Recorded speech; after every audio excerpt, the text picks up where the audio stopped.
मैंने पहले से सोचा हुआ था कि जिस दिन ये सब पता चलेगा, डेफ़िनेटली उसके बाद बहुत सारे इश्यूज़ आएँगे और बहुत सारे हमें प्रॉब्लम बेयर करनी पड़ेगी।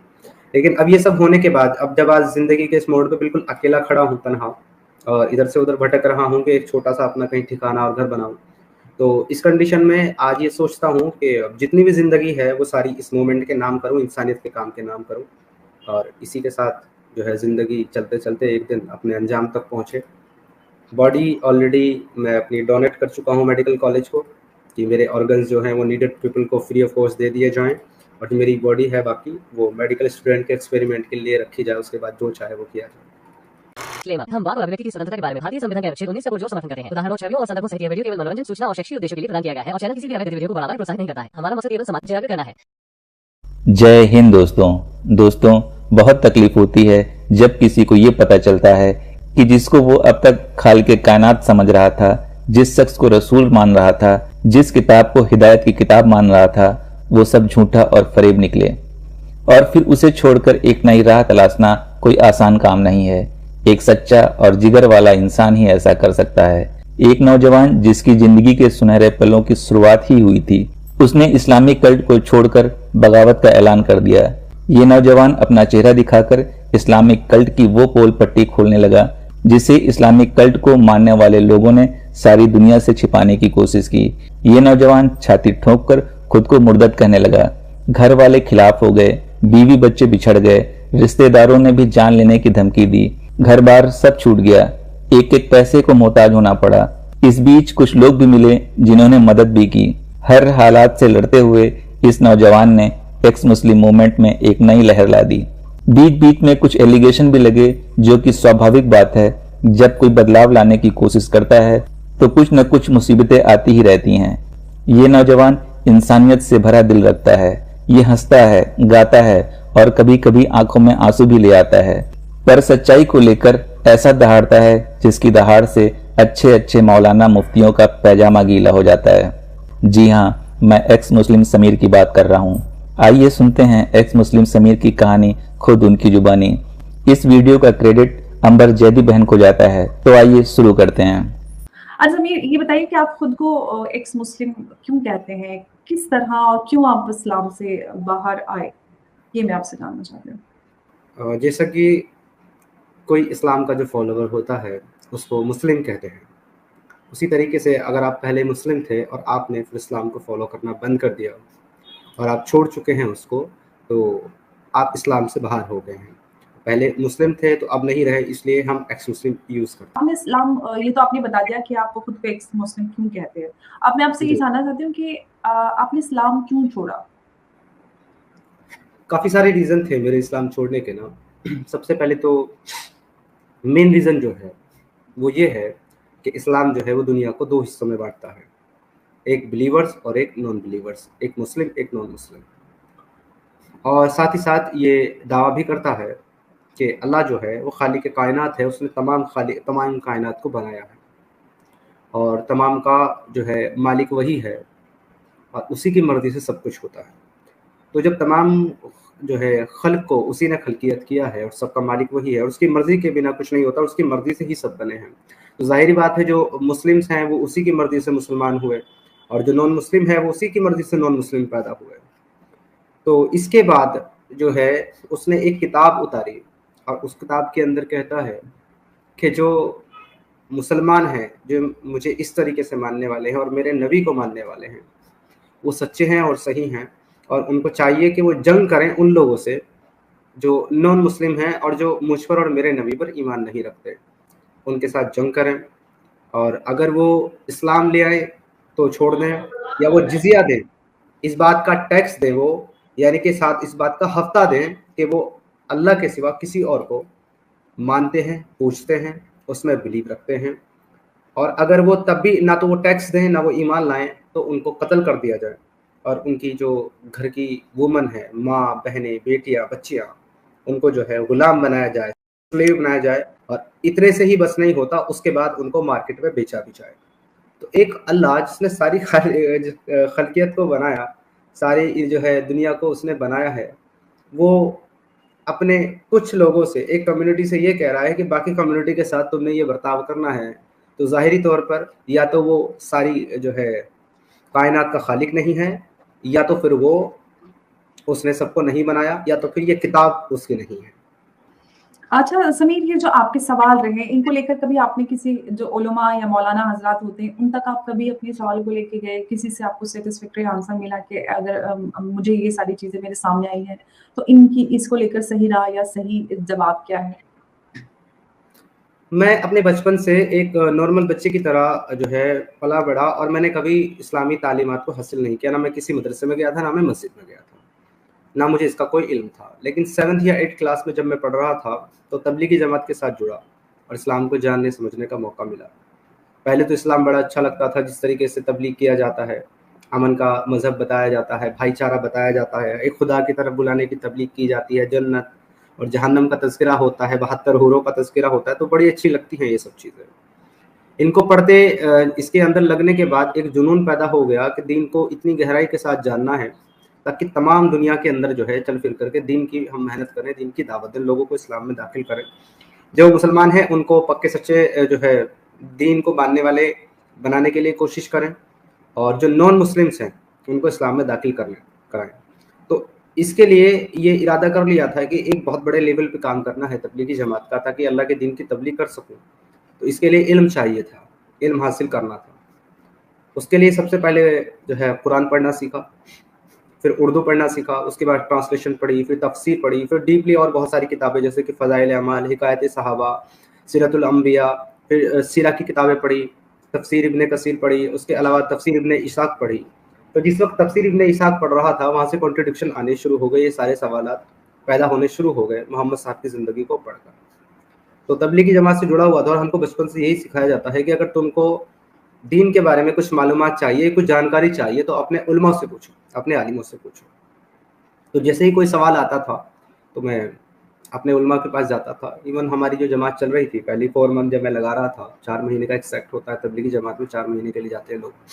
तो उसमें 2 आलिम थे जो हमारे जमात अमीर थे, हैंडलर थे। एक मुफ्ती साहब थे, एक मौलवी थे, मुफ्ती मोहम्मद जैद साहब और मुफ्ती मोहम्मद आफाक साहब, 2 लोग थे। तो मैं उनसे मेरे सवाल करता था तो वो मुझे मना करते थे। वो कहते थे कि तुम इन सब गहराइयों में मत पढ़ो, बस तुम नमाज़ पढ़ो, उतना कुरान सीखो जितना नमाज में पढ़ा जाए, उतना इल्म हासिल करो, उतनी हदीसें याद करो जितने लोगों को बता करके नमाज की दीन की फजीलत बयान कर सको, ये सब गहराइयों में मत जाओ।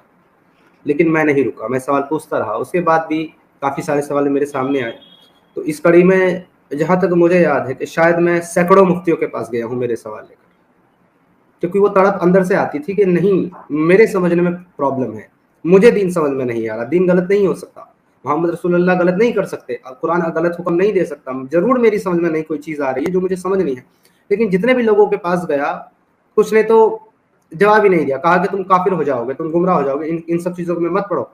और जिन्होंने जवाब दिए उन्होंने सेटिस्फाइड जवाब नहीं दिए, मुझे समझ में नहीं आया उनके जवाब। और काफ़ी लोगों के साथ जो है तसल्ली नहीं हो रही, तो काफ़ी मुफ्तियों के साथ जाकर के मिला। एट द एंड जो है 2018 में आ गया और फाइनली ये सोचा कि जब तक अब बाकी सवालों के जवाब नहीं मिलेंगे, जो कि 100 से ज़्यादा अब इकट्ठे हो चुके थे, तो तब तक अब इस्लाम को फॉलो नहीं करेंगे, और सडनली इस्लाम को फॉलो करना बंद कर दिया।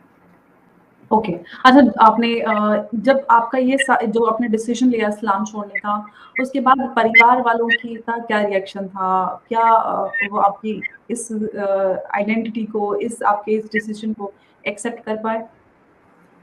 नहीं, देखिए, तो आप जानते ही हैं कि किसी भी बिलीवर्स के लिए ये तो इम्पॉसिबल है कि वो अपने बिलीफ और इस्लाम के खिलाफ कोई भी सोच या आइडियोलॉजी को वो एक्सेप्ट कर ले। ये तो इम्पॉसिबल सा लगता है। अगर लोगों की सोच वैसी ही हो जैसा वो सामने वाला सोच रहा हो, तो तब तो पॉसिबल है।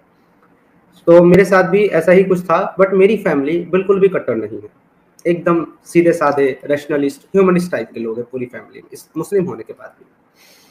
उन्हीं का शायद असर है, उनकी परवरिश का, कि वो इतने रैशनल हैं, तो मैं इस तरीके से सोच पाया और आगे निकल पाया। हालांकि मैं समझता हूँ कि जब मैं तबलीगी जमात का हिस्सा था तो मैं कट्टर था, मेरी फैमिली वाले मेरी कट्टरता से परेशान थे, क्योंकि मैं घर में उनको परेशान करता था।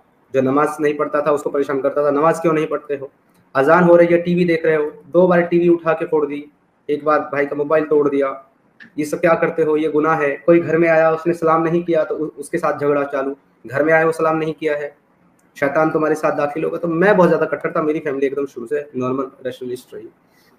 लेकिन जब मैंने दीन छोड़ा और मैंने इसका इकरार घर में किया कि मैं अब मुस्लिम नहीं रहा और मैं इस्लाम को नहीं मानता क्योंकि मुझे इसमें गलतियाँ लगती हैं। तो उन्होंने एतराज़ तो किया और ताज्जुब भी किया कि इतना कट्टर बिलीवर हमारा बच्चा, ये अचानक से इसको क्या हो गया, कैसे बदल गया, मतलब ये ऐसे कैसे सोचने लगा, और काफ़ी टाइम से नमाज पढ़ना छोड़ा हुआ है, कोई दिन का काम नहीं करता। तो थोड़ा सा उनके लिए नॉन एक्सेप्टेबल था, लेकिन मुझे कोई तकलीफ उस वक्त नहीं हुई। मैं मेरा चैनल चलाता था, मैं स्ट्रीम करता था, प्रोग्राम करता था, कभी कोई दिक्कत नहीं, मेरे घर से ही मैं करता था। मेरी फैमिली वाले मुझसे ज़्यादा मतलब नहीं रखते, तो मैं भी उनसे ज़्यादा बात इस बारे में नहीं करता था कि अच्छा है घर में प्रॉब्लम्स क्रिएट ना हो। लेकिन जब अभी रिसेंटली हमारा इंडिया टीवी के ऊपर एक इंटरव्यू हुआ, साहिल भाई का और मेरा एक डिबेट हुई, और वो जो है शो बहुत ज़्यादा वायरल हो गया, अक्रॉस 5 मिलियंस पे वो गया है। तो मेरे सारे रिलेटिव्स, मेरे सारे आसपास के शहर के, महल्ले के, सोसाइटी के लोग और मेरी फैमिली वाले सभी को जो है ये चीज़ें पता वाज़े हो गई, और मेरी सोसाइटी वालों ने, मेरे रिश्तेदारों ने, मेरे शहर के लोगों ने, सब ने एक साथ मेरी फैमिली के ऊपर प्रेशर बनाना शुरू कर दिया कि आपका बच्चा इस तरीके की बात करता है, दीन इस्लाम मज़हब के खिलाफ जो है बात करता है, रसूलुल्लाह की शान में गुस्ताखी करता है, कुरान को गलत बोलता है, उसमें चीज़ें गलत है ऐसा बताता है, और आप इसको घर में रखे हुए हैं, काइंडली आप इसको अपने घर से निकालें या इसको हमारे हवाले कर दें। यहाँ तक की भी बातें की कुछ लोगों ने कि अगर आप इसको नहीं मार सकते हैं, हमारे हवाले कर दें, हम इसको मार देंगे। तो हमारे वालिद साहब बड़े समझदार और ह्यूमनिस्ट आदमी हैं, उन्होंने ये कहा कि बेशक आप इसको मार सकते हैं, आप चाहें तो इसको मार सकते हैं, लेकिन बचेंगे आप भी नहीं। तो ये इस चीज़ें रख के उनको समझाया, और फिर बाद में मेरे सामने 2 टर्म्स रखे कि आपके सामने 2 ही सिचुएशन है, या तो ये सारी चीज़ें आप चैनल वगैरह बंद करके वापस इस्लाम में दाखिल हो जाइए, अगर आपको बेहतर लगता है तो, नहीं लगता है तो आप प्लीज़ घर छोड़ दीजिए। तो मैंने सोचा कि घर के 10 फैमिली मेंबर को परेशान होने से अच्छा ये है कि मैं अकेला परेशान हो जाऊँ, तो फाइनली मैंने मेरा घर छोड़ दिया। तो अब आप घर वालों से दूर अलग रहने लगे हैं कहीं और? जी, सिर्फ घर वालों से ही नहीं, अपनी वाइफ और अपने बच्चों से भी। अच्छा, आपके बीवी बच्चे भी आपके साथ नहीं हैं? तो वो आपके इस डिसीजन में आपका साथ ही नहीं दे रही, या फिर मजबूरी में इस सुरक्षा के कारणों से आपको उनसे अलग होना पड़ा? नहीं, वो उनकी फैमिली की तरफ से प्रेशर है, उनकी फैमिली वाले उनको ले गए थे, तो इस वजह से हम अलग हैं। और आप जानते ही हैं कि अगर एक इंसान जो है इस्लाम को छोड़ दे तो उसका निकाह तो अपने आप ही टूट जाता है, तो उनके मुताबिक अब वो मेरी बीवी नहीं है। ओके, तो मतलब रिश्तेदार और समाज की धमकियाँ, अच्छा रिश्तेदार और समाज तो आपने बताया, क्या और भी कुछ लोगों ने आप पे धमकियाँ या किसी और तरह का कोई प्रेशर बनाने की कोशिश की? जैसे कि आपने बताया कि आपकी बीवी और बच्चे भी आपसे छूट गए हैं, परिवार के साथ-साथ। डायरेक्टली मेरे रिलेटिव्स या मेरे आस-पड़ोस के लोग या मेरे सर्कल के लोगों में से ऐसा किसी ने नहीं किया। मुझे किसी ने जो है धमकी नहीं दी, थ्रेट नहीं दी, क्योंकि जिस दिन हमारा इंडिया टीवी का शो टेलीकास्ट हुआ था, उससे नेक्स्ट डे ही कुछ इंटेलिजेंस के कुछ लोग, कुछ पुलिस डिपार्टमेंट के लोग और सीएम ऑफिस से कुछ लोग मुझसे मिलने आए थे, और उन्होंने सिक्योरिटी के लिए मुझे आश्वासन दिया था और अपने नंबर्स वगैरह एक्सचेंज किए थे और बोला था अगर किसी भी तरह की आपको प्रॉब्लम होती है तो वी आर फॉर यू, आप हमें इन्फॉर्म करें। तो इस वजह से सबको मालूम था कि इनके पास सिक्योरिटी है पीछे से, गवर्नमेंट के संज्ञान में ये मामला है और पूरे इंटरनेशनल लेवल पर शो टेलीकास्ट हो चुका है। तो इस डर की वजह से किसी ने मुझे डायरेक्टली इस तरह की धमकियाँ नहीं दी। ओके, मतलब तो वैसा नहीं है कि आपको कहीं पाकिस्तान से या अफगानिस्तान से, वैसा नहीं है अभी तक, सिर्फ लोकल जो आसपास के लोग। अभी तक तो ऐसा कुछ नहीं है, बट हाँ चैनल के ऊपर काफी सारे लोग आते हैं तो वो अक्सर धमकियाँ देते ही रहते हैं। जी, सोशल मीडिया पे तो धमकियाँ आम ही बात होती है, सोशल मीडिया पे तो कोई भी आके कुछ भी लिख जाता है। अच्छा, जैसे कि आपने जब ये इस्लाम के बारे में आपने पढ़ना शुरू किया, ये आप जो बदलाव आपके अंदर आया, खुद आया, तो ऐसा तो नहीं है कि मतलब किसी से इंस्पायर होके या किसी तरह का कोई प्रेशर रहा हो, उसकी वजह से आपने ये सब किया? आप दीनी बदलाव की बात कर रहे हैं या मुर्तद होने के बदलाव की बात कर रहे हैं? जो आपने दीनी बदलाव आया आपका, जो आपने एकदम फेथ बदल दी या इस्लाम को छोड़ दिया, मैं उस पूरे उस चेंज की बात कर रही हूँ, जो ट्रांजिशन रही इसका आपकी। इसका इसका रीजन सिर्फ और सिर्फ स्टडी थी, मेरी सेल्फ स्टडी, सेल्फ रिसर्च जो थी, किताबों को पढ़ना, डीपली समझना। मैं शुरू से ही बहुत ज़्यादा जो है एक्टिव रहा हूँ। Even when I was in high school तो मैं अपने कुछ एग्ज़ाम ड्रॉप कर दिया था, तो इसकी वजह से मैं फेल हो गया। फिर उसके बाद मैंने ओपन स्कूलिंग से फॉर्म भरा और मेरी पूरे साल कोई तैयारी नहीं थी। मैं सिर्फ 2 महीने पढ़ा and I was top in my district in high school open schooling से। उसके बाद उसी से फिर 6 मंथ के बाद मैंने इंटर का एग्ज़ाम दिया with the same stream upon schooling, and I was again top in my district. तो कुछ टाइम पढ़ने के बाद ही चीज़ों को बहुत जल्दी ऑब्जर्व करना, बहुत डीप डाइव करना, बहुत अच्छे से समझना, रिसर्च करना, एक-एक चीज़ को पढ़ कर के साथ में उसको समझना भी कि ये चीज़ किस तरफ जा रही है, ये शुरू से मेरा रहा है। इस तरह का माइंड है जो मुझे कुदरत ने दिया है। तो जब मैं पढ़ता था किताबों को, तो साथ ही साथ लोगों को जो चीज़ें पढ़ते-पढ़ते वो आगे निकल जाते हैं समझ में, मुझे जो जहाँ पे वो चीज़ लगती है कि नहीं यहाँ पे कुछ प्रॉब्लम है, मैं वहीं रुक जाता हूँ और वहीं रिसर्च करता हूँ। जब तक वो क्लियर नहीं हो रही तब तक आगे नहीं चलता। इस तरीके से मैंने किताबों को पढ़ा और उसका अंजाम ये है कि मैं आज इस्लाम के बाहर बैठा हूँ। अच्छा, आपने इस्लाम छोड़ दिया, परिवार, बीवी, बच्चे सब आपसे छोड़ गए। अब आगे का क्या प्लानिंग है? किस तरह से आप आगे ज़िंदगी को देखते हैं? देखिए, जिस दिन मैंने चैनल खोला था उस दिन मैंने सिर्फ सोचा था, ये नहीं सोचा था कि कभी कि वाक़ई में ऐसा होगा।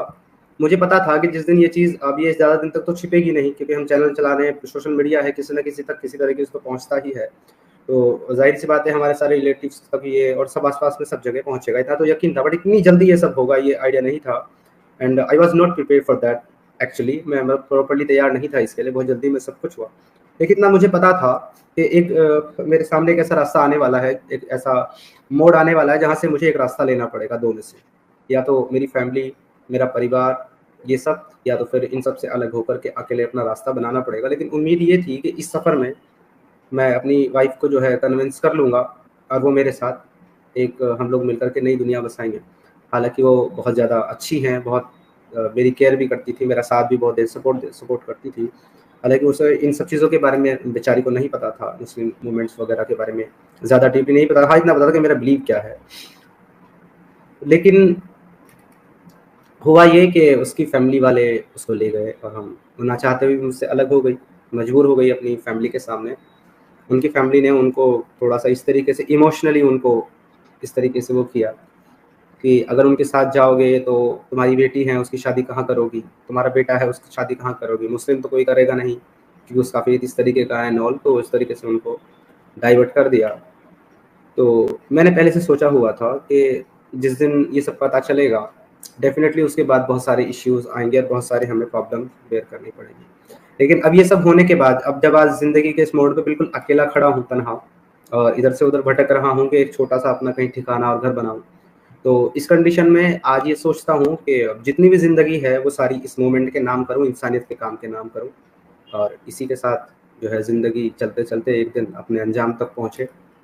बॉडी ऑलरेडी मैं अपनी डोनेट कर चुका हूँ मेडिकल कॉलेज को कि मेरे ऑर्गन्स जो हैं वो नीडेड पीपल को फ्री ऑफ कॉस्ट दे दिए जाएँ, और जो मेरी बॉडी है बाकी वो मेडिकल स्टूडेंट के एक्सपेरिमेंट के लिए रखी जाए, उसके बाद जो चाहे वो किया जाए। ये तो आपका खुद को लेकर प्लान हो गया, लेकिन समाज के लिए आप आगे क्या कुछ करना चाहते हैं? लोगों के लिए क्या कोई मैसेज या कुछ आप आगे कुछ कहना चाहें या करना चाहें? लोगों को रैशनल और ह्यूमनिस्ट बनाने की कोशिश हमारी शुरू से थी, आज भी है और हमेशा रहेगी जब तक हम हैं। मेरी सोच इस तरह की है कि मैं किसी से उसका मज़हब, उसका बिलीफ नहीं छीनना चाहता। मैं लोगों को ये भी नहीं कहता कि आप इस्लाम को छोड़ दें, इस्लाम गलत है, इस्लाम में प्रॉब्लम है, आप उसको छोड़ दें। नहीं, तो मेरा मकसद सिर्फ इतना है, मैं लोगों को सिर्फ ये बताना चाहता हूँ कि अगर वाक़ई इस्लाम सच्चा दीन है और कुरान उसकी किताब है, खुदा की ही किताब है, तो फिर ज़रूर इसके अंदर मिलावट है, जो कि इंसानों ने की है। क्योंकि इसमें जो चीज़ें लिखी हुई हैं, ना तो वो इंसानियत के जो है पैमाने पे पूरी हैं, और ना वो किसी खुदा की जो शान है या उसके जो एट्रीब्यूट्स हैं उसके साथ वो समझौता, वो इंसाफ करती है। तो या तो इसके अंदर मिलावट हो चुकी है और मिलावट वाली चीज़ें मान रहे हैं हम लोग, या तो फिर ये खुदा का कलाम है ही नहीं। इन दोनों ही कंडीशन में सिर्फ एक ही तरीके से आप जो है इसको सुधार सकते हैं कि जो भी कट्टरता वाली या इनह्यूमैनिटी वाली चीज़ आपको नज़र आ रही है, या ऐसी कोई चीज़ आपको नज़र आ रही है दीन में जिसको आपका दिल गवाही दे रहा है कि ये सही नहीं है, इंसानियत के साथ नहीं है और इससे दूसरों का नुकसान है, तो आप ऐसी चीज़ों को दीन समझकर या फिर मज़हब समझकर फॉलो ना करें। इन सारी हदीसों को लेकर तो सऊदी क्राउन प्रिंस मोहम्मद बिन सलमान भी उसके ऑथेंटिसिटी पे बोल चुके हैं कि वो हुजूर सल्लल्लाहु अलैहि वसल्लम के कई सौ सालों बाद लिखी गई, तो उनकी ऑथेंटिसिटी पे आपको ज़्यादा विश्वास नहीं कर सकते, और उन्होंने इनफैक्ट वो काफ़ी सऊदी में हम देख रहे हैं काफ़ी बदलाव किए जा रहे हैं। तो बिल्कुल आपने जो सवाल किया है कि कट्टरपंथ को कम किया जाए, कि ये बहुत ज़रूरी है कि हम किसी भी धर्म के हो सकते हैं या किसी भी धर्म को ना माने, हमारा अपना अधिकार है जो हमारा संविधान हमें देता है।